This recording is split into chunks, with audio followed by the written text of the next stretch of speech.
jam svarbus ir reikalingas buvo tas tritaškis metimas? Nežinau, negalvojau, laisvas buvau iškart ir mečiau, tai pataikiau gerai. O ką pačiam treneris pasakė prieš rungtynes, kažkokių užduočių specialių ar įkvepiančią kalbą?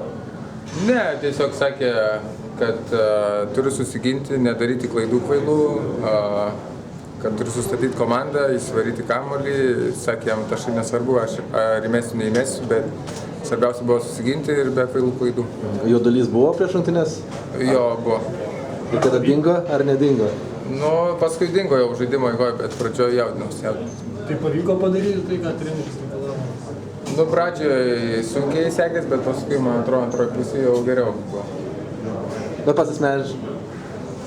Daugiau gyrė ar veikia jau tų rungtynių treneris? Ne, asmeniškai nieko nesakė, tai apie komandą šnekėjo, bet manau, rytoj bus varžybų analizė ir kažką gal pasakyti. Tai daugiau pozityvo ar negatyvo šitas rungtynės išryškino? Dar bendrai nešnekėjo, nieko, tik tai sakė, rytoj pažiūrėsim analizę, kad ant karštų nieko. Bet kaip tau pačiam atrodo?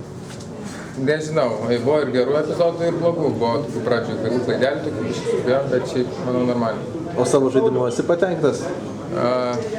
Taip per vidurį maždaug, nei patenkintas, nei ne. Belgija toks varžovas, kur atrodo, kad pusę kojas galėtume žaisti, ar geras tau atrodo varžovas pirmos rungtynėms?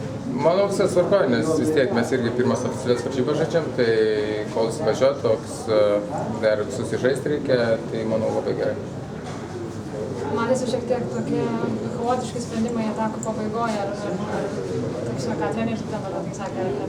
Tai pačiu varžybų metu biškai pyko, kad ten gale taip užskubam biškai, nors laiko dar būna ten, nežinau, 5-6 sekundės, bet biškai per greit padarom ir nelabai gerai. Su kuria aukštaūgių pora tau pačiam buvo geriausia žaisti? Nežinau, su visais kažkaip normaliai ir pritreniruotis aš pripratau žaisti, nes vis tiek vis laik keičiam, tos penketus kaip žaidžiam ir per varžybas tas pats nelabai yra skirtumas. Vytenio Lijupas Javtokui, turbūt neiššoko kaip Valančiūnas taip aukštai?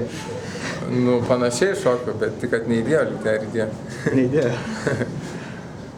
Svarbu įmetį. Ačiū, Vyteni.